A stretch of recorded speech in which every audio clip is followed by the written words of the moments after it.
Dining at Disney podcast. The Dining at Disney podcast. Your ultimate source for the wonderful world of dining at the Disneyland and Walt Disney World Resort. You'll discover all the best restaurants and food as you hungrily explore the Disney parks. Let's do this thing! The Dining at Disney podcast. And now your hosts, Kristen and Bubba.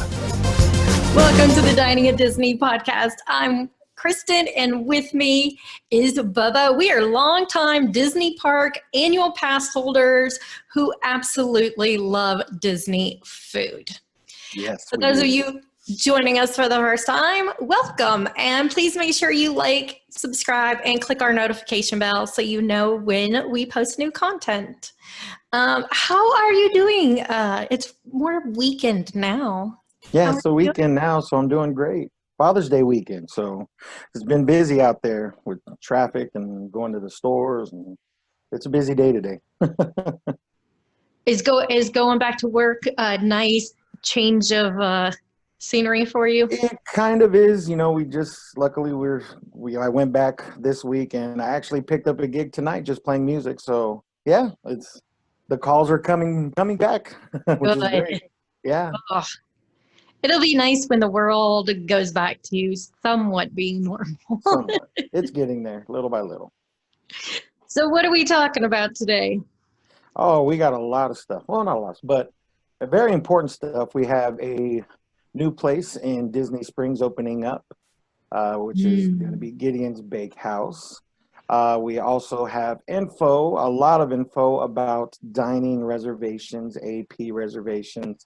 A lot of news just came out. It's a lot to sink in when I was reading it. I know a lot of people feel the same way online, so hopefully we can kind of break it down for everybody to have that less of a headache about what's going on with reservations.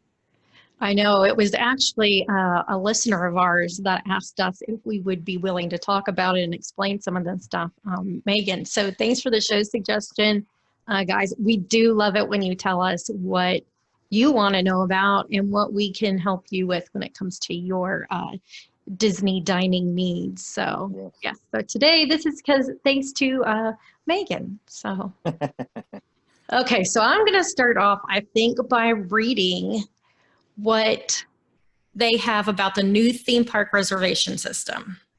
Yes. So this is directly from Disney. And this pertains to the annual pass holders. So it says that pass holders with an existing Disney resort or other select hotel reservation can access the Disney Park Pass system beginning June 22nd. So that is a Monday.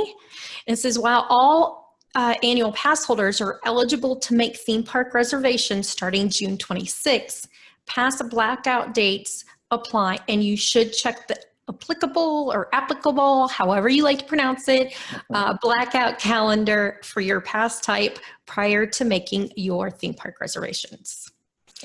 It says that My Disney Experience account and valid annual passes will be linked to it. So if you're staying at a Disney Resort hotel, make sure you go in and link that reservation so that it shows up in My Disney Experience, and then that way you'll be able to check the date and what theme park you want to go to. They are requiring you to make a theme park reservation. So you're not just, like usual, as long as you have your annual pass and it's valid, you're good to go.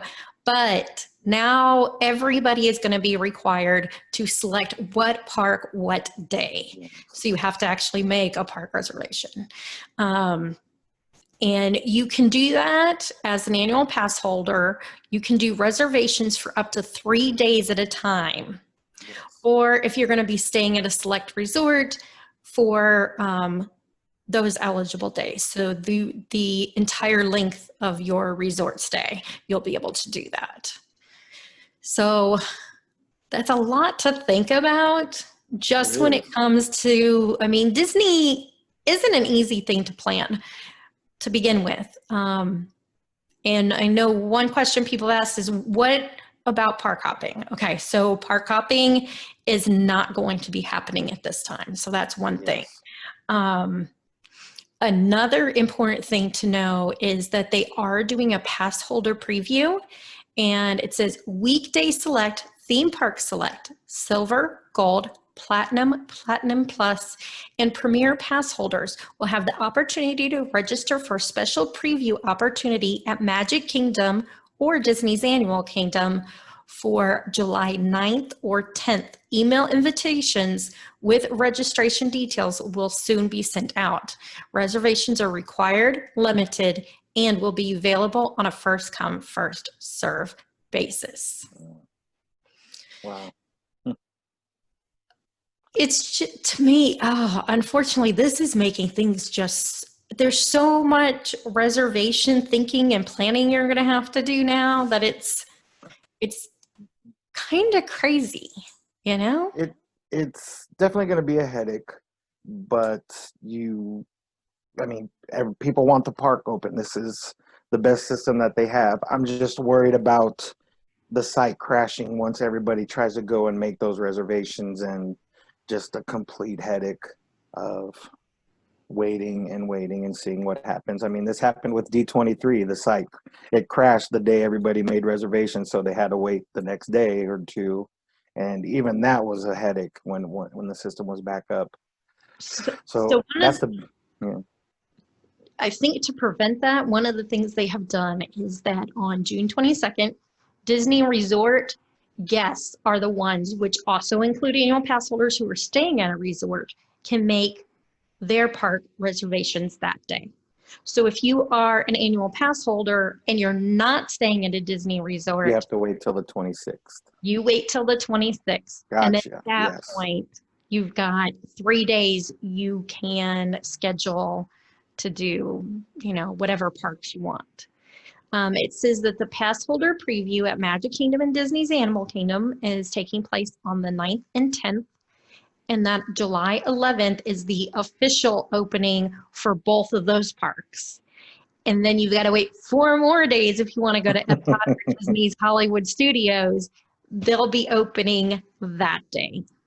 So July 15th, all 4 parks will officially be opening. One other thing to note is if you are an annual pass holder, they do carry a lot of information on the website. And one thing you can see about is if you're a pass holder, they've got options for people who maybe want to delay being able to go back to the park, doing monthly payment plans. So they are working with guests on that as well. So you can find that information if you go under when you log into your account, go under the annual pass holder section, you'll be able to find all that kind of good stuff. Trying to think of other bits of restaurants. I guess we should be talking about changes that they are making to restaurants. First is that face coverings for those ages 2 and up must be worn in all public areas. Yes. The times that you can remove that is if you are dining and you are eating or drinking, you can remove it. Now, see, I'm wondering if they're going to have them let them wear it while they are on an attraction. Like, what if they're on, the mine train, and will they still be required to wear it, or Space Mountain or something like that, where it can fly off if it's not tied on properly? Yeah, my understanding is that you will be required at all times to wear it unless it's something like that, which I know is going to be difficult for some guests. Particularly those who are hearing impaired, I can only imagine right now how difficult it is. Yes. Because you learn to read lips. And I remember when I was a teenager, my grandmother was sick and she had a trach, and so she couldn't talk, and I had to be able to, the only way I could understand her was to learn to read lips. So when I was a teenager, I was amazing at lip reading. And today I'm not as good as I used to be, but that's going to make it very hard for people that rely on watching someone speak to know what's going on. So it will be interesting once more information on how they're going to, assist those guests, because that I could see being one of the difficult things about requiring masks by everybody everywhere, Yeah, and usually the interpreters, from the cast members, they mouth the words too, for when because I remember we watched Aladdin over at Hyperion Theater, and they had the Disney translators, and they were awesome, by the way. But they were also mouthing the words too. So it's going to be very interesting, especially with that's a really good point. Yeah. One thing to note when it does come to dining is that if you are not staying at a Disney resort hotel, you are required to have a dining reservation for table service restaurants. It's highly recommended, of course, for guests staying at a resort, but it's required for those who are not. And that will be, what restaurants are taking reservations and everything will be updated regularly on the My Disney Experience app. So definitely make sure you sign up for that. If you have a resort reservation and you haven't done that already, make sure you download it for your phone. It's definitely convenient and makes things easier. So the information that Disney says about dining reservations. So it says that for arrivals June 22nd through July 10th, you can make dining reservations for select Walt Disney World Resort Hotel and available Disney Spring dining locations. And that's available now. You can call either the Disney reservation system or you can check availability to, on restaurants and things like that. Disney Vacation Club members have their own member services. Make sure you guys call that in order to get assistance with that. In park at this time, and I actually noticed that the past few days because I've been doing, the updating stuff and trying to go through everything and see what accepts dining reservations, what's not. And things are like really weird because I'm like, okay, I know for a fact 50s prime time takes reservations. Why does it say it doesn't take reservations? I was like, oh, this is like the worst time to be updating my site. So much misinformation, I know. But it says that dining reservations are not available for in-park dining experiences.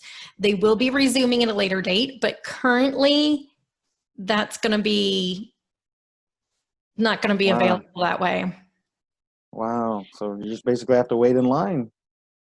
Yeah, and the one thing is if you don't have a dining reservation, or you do have a dining reservation, that won't guarantee you admission into the park to go there. So that's one thing to make sure you decide whatever's more important, whether it be your dining or the park.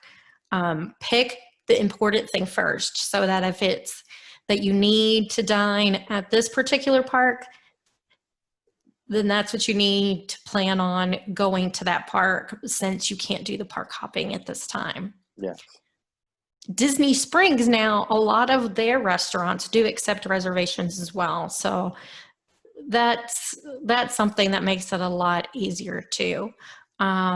If you're staying at a Disney resort hotel, you are the only one that's available to dine during that time at the locations at the resort. Oh, wow. And that's during the initial reopening period. It says that they're only going to be available for select Disney resort hotels. The cancellations and refunds has changed as well. So make sure you guys log in, check all of that, because things do change quite a bit infrequently. Being a travel agent, at times this whole virus situation has been so frustrating because, things are day to day with how they're going to change something, or can I make a modification? Can I cancel a reservation? Can I rebook? All of those things aren't the way they usually are. And, you know, in Disney customers, like I've spoken to them and been like, okay, do you know when I may be able to do this? I have a client who's very anxious about it and has been for 4 weeks and, you know, wants to change the date. And all they can say is, well, we don't know. So you just have to keep an eye out on your travel agent information. And I'm like, Ooh. oh, you know, that's hard to tell people when you're helping them plan their trip, that I can't do this and Disney won't give me a date of when I can do it for you. So clients that have been very, you know, cool and calm about this have no idea how much somebody like me appreciates that, because it's stressful or frustrating to me, and just in general, to not be able or know a timeline for stuff. So, but Yeah, I yeah, mean, there's definitely. going to have to be a lot of spontaneous things. You know, you're going to have to. I mean, it's it's just going to have to be like that. I mean, it's don't plan as much right now. Just make sure you get that reservation the days you want to go. That's the most important thing. And then it's kind of hard to, you know, we like my Taylor, my wife, she loves them. So we try to make a plan. We try to make reservations, you know, once we know we're going to the park. And it's going to be very weird, especially when Disneyland starts, when we get our reservation system up. Hopefully we'll hear about it in a week or two. You know, see how that's going to go. I'm hoping for an AP preview also, you know, but I don't think they'll do that just because they are opening on Disney's birthday, on, you know, Disneyland's birthday, which is a great marketing thing for them. Oh yeah. Yeah. And they haven't mentioned anything yet, because your plan is still pending approval from Yes. the The governor, right? city, the government, the county, the state needs to clear all three right there.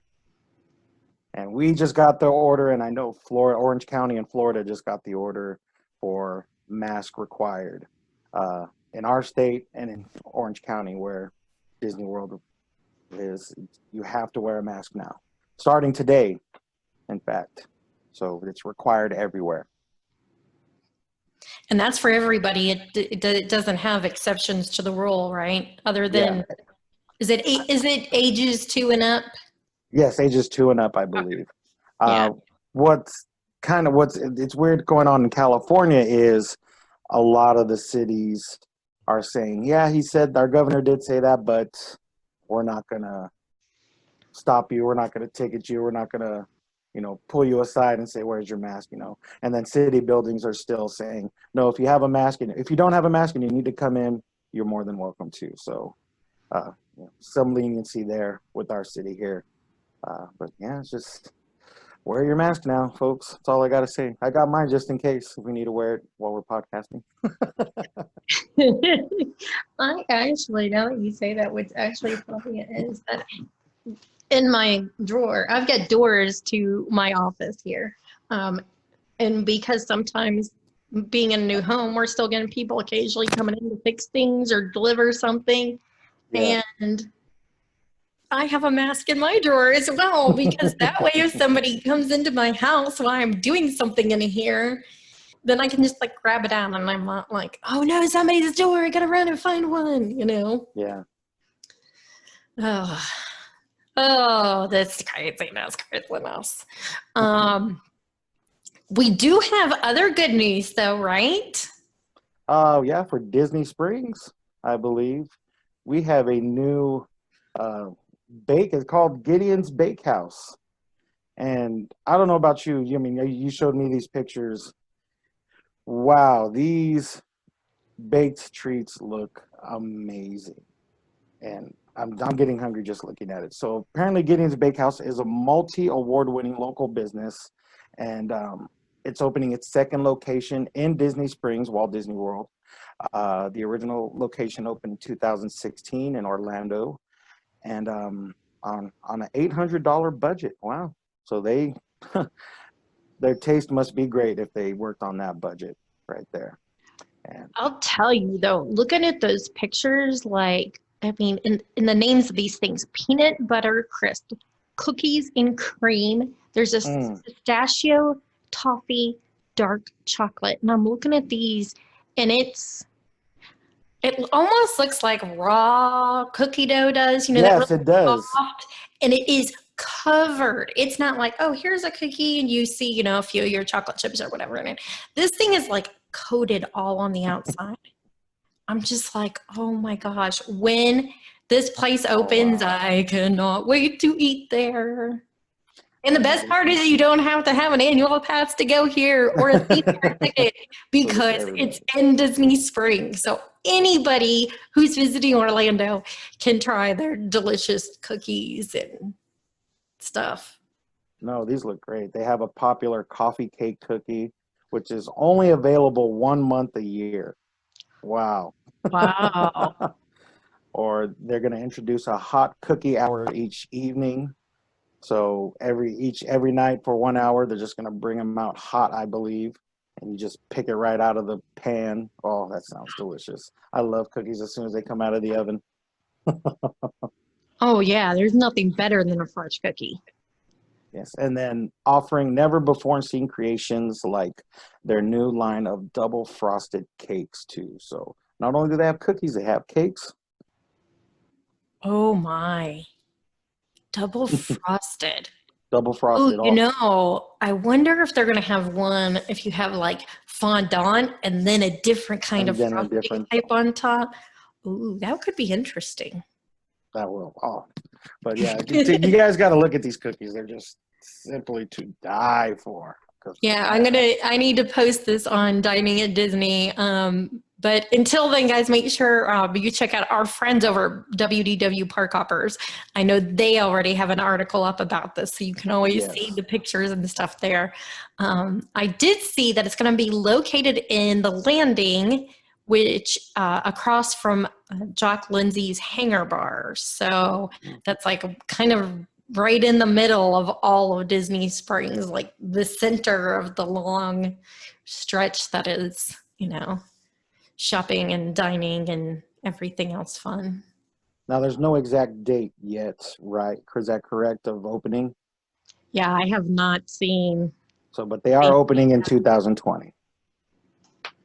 Yeah, I can't wait. I'm like, oh, just looking. You might have to mail me. You might have to mail me some when this place opens if you ever go there, or I'll have the park hopper guy send me some. Right? Oh yeah. Oh yes. If when Park Hopper Sid and Park Hopper John go there, I'm gonna have to be like, yes.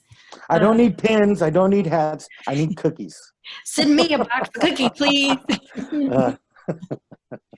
But they do say that you can keep an eye on what's going on with them by following them at Gideon Bakehouse on Instagram, and it's at Gideon Bakehouse, all one word. All right. Looking forward to that, you guys. Lucky. Hopefully, maybe we might get one at Downtown Disney. Hey, we got Earl of Sandwich, and that place is delicious. I love it. Love it. One of my favorites is definitely the holiday sandwich. I know. I love. I could eat like 3 or 4 different sandwiches there. All together. I think that's everything we have for today, right, Bubba? Yes. I mean, it's slow news, but it's big news for the reservation system. Hopefully, by the next show, a week or two, we could talk about Disneyland's plan. Once it gets approved. And we will have a friend of ours who is the owner of City Stroller. We're going to have Jewel on the show as well, and she's going to be talking about her new venture now that all this stuff has happened that involves food, because she does have a culinary degree. And so she's starting up a whole new business. We can't wait to have her on. She's going to talk about her new business, as well as we're going to talk about Disneyland food, of course. So yes. And then we hope to have some exciting news in the next couple of weeks. We're working on something for you guys for a nice show. We don't want to spoil it yet, but we hope it works out. And if Disney's watching, hope they give us the okay. The good thing is, in the past, Disney has, we have had the opportunity to have people on the show. Disney doesn't make it easy. There's a approval process. So we may even want to send some of our questions. Yes. And that way Disney knows what we're going to be talking about. Yes. That way they'll be like, oh yeah, we definitely want to do this. All right. Well, guys, we hope you enjoyed today's show. If you haven't already, make sure you like, subscribe, and click our notification bell. You can find us on Anchor and many other podcast platforms that you like, whether it be Spotify, Apple Podcast, any of those kind of places. So, Bubba, where can everybody find you in Dining at Disney? Yeah, you can find me. Well, you can find me and Kristen at Dining at Disney. You'll find us at diningatdisney.com. Kristen is working on the site really hard for you. So hopefully in the next couple of weeks or month or two, we'll have it all ready for you. You can follow us on our social media accounts, Twitter, Facebook, Instagram, and YouTube at Dining at Disney. And for all your Disney, Universal, and travel needs, contact this woman right here, Kristen. She will make sure you have the best trip ever. You can email her at themeparksandcruises@gmail.com to get a free quote and to get booked. So just mention you heard it at Dining at Disney. And you can find me at Instagram, big_Bubba_B, with what's going on with me, Disney, personal stuff, and just have some fun. And for those of you that want to support Bubba and I and the show, you can shop our links on the website. So you can shop Amazon. We've got the Disney store and a few others there as well. And then on top of that, you can do Patreon and get a little something special. Or on Anchor, you'll see we've got like a little donate to us button there as well. So Donate.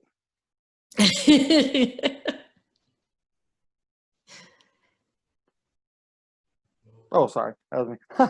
Yeah, I'm all lost. So you can check out Kristen and Aljon at every Sunday on the Disney List. They go live on Facebook. So that's a pretty fun show. I did catch a couple minutes last week. And I don't know what you guys got brewing this week. I hope it's a good topic. You always give out your top 5, top 10. I think you did thrill attractions last time. Before that, it was top steaks, and I don't know if that was Dining at Disney or the Disney list. That was Dining at Disney. That was Dining at Disney. So they always do some great Disney list, and you guys can always join in and see what's different about your list to theirs. Also, catch our friends WDW Park Hoppers live on Facebook. They always broadcast somewhere in the Walt Disney World Resort every Tuesday night at 7 p.m. Eastern. Park Hopper John and Sid. You'll have a blast with them, and let's see where they're going to be this Tuesday. And for those of you looking for some Facebook fun, make sure you check out our friends, the Disney Dorks, as well as the Sorcerer Radio Fun Zone, for lots of fun and entertainment around Disney. Until next time, I'm Kristen. With me is Bubba, and bon appetit.